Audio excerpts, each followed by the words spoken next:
अल्हम्दुलिल्लाहि रब्बिल आलमीन वस्सलातु वस्सलामु अला सय्यिदिल अंबियाइ वल मुरसलीन।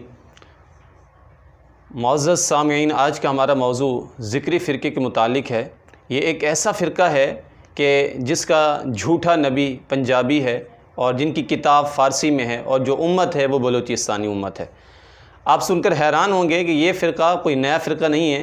तकरीबन 450 साल इस फ़िरक़े को हो चुके हैं। इस फ़िरक़े का बानी, जिसका नाम मुल्ला मोहम्मद अटकी है, इसने इस फ़िरक़े की बुनियाद रखी। ये एक ऐसा फ़िरक़ा है कि जो नमाज का इनकारी है, नमाज का मुनकिर है, नमाज को नहीं मानता, इसी तरह ज़कात को नहीं मानता, इसी तरह हज को नहीं मानता, बल्कि इन्होंने ख़ुद साख्ता अपनी नमाज कायम की है। नमाज से मुराद कुरान के अंदर जहाँ जहाँ अक़ीमुस्सलाह, नमाज कायम करो का हुक्म है, वो कहते हैं कि इससे मुराद ये है कि ज़िक्र करो। इसी वजह से इस फ़िरक़े का नाम ज़िक्री करार पाया। ये लोग ज़कात नहीं देते, बल्कि ज़कात की जगह पर अपनी आमदनी में से, कुल आमदनी में से सालाना तौर पर अपने पेशवा को 10वां हिस्सा दे देते हैं। हज इनका कहाँ होता है? इनका हज मक्कतुल मुकर्रमा में नहीं होता।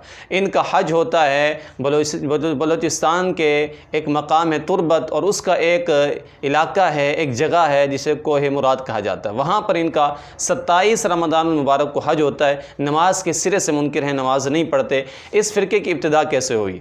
इस फ़िरक़े का जो बानी है मुल्ला मोहम्मद अटकी, ये मुरीद था सैयद मोहम्मद जौनपुरी का, और उसने दावा किया हुआ था महदी होने का।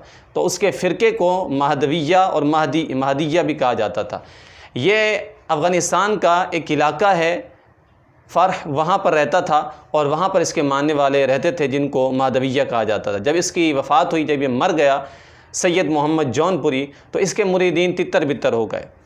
उनमें से कुछ तो इंडिया चले गए, कुछ ईरान चले गए। उनमें से मुल्ला मोहम्मद अटकी जब ईरान गया तो वहाँ पर पहले से मौजूद इस्माइली फ़िरक़े की एक शाख, जिसको फ़िरक़ा बातिनिया कहा जाता था, वो मौजूद थी। ये अपने आप को सारे सैयद कहते थे। जब ये वहाँ पर गया मुल्ला मोहम्मद अटकी और इसने फ़िरक़ा महदविया के बारे में बताया, तो इनके आपस में तकरीबन अक़ायद और नज़रियात मिलते जुलते थे।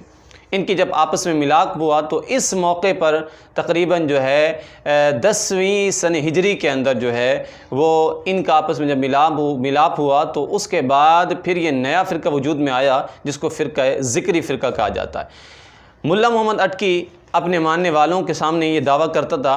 पहले तो ये कहता था कि मैं मेहदी अलैहिस्सलाम हूँ, फिर इसने दावा किया कि मैं ईसा अलैहिस्सलाम हूँ, और फिर इसने नबूवत का दावा किया। इसके मानने वाले जनाब मोहम्मद रसूलुल्लाह के सिवा तमाम अंबिया में से इसको अफजल समझते हैं, और ये ख़ातमुन नबिय्यीन के मुनकर हैं। वो कहते हैं, ये मुनकिर हैं, वो कहते हैं कि ख़ातमुन नबिय्यीन कोई नहीं है, इसके बाद भी कोई नबी आ सकता है, नाउज़ु बिल्लाहि मिन ज़ालिक। तो ये फ़िरक़ा ज़िक्री फ़िरक़ा जो बातिली फ़िरक़ा है, बातिल फ़िरक़ा है, बिल्कुल बातिल फ़िरक़ा है। ये इसकी मुख्तसर जो हमने तारीख़ इसकी बयान की है।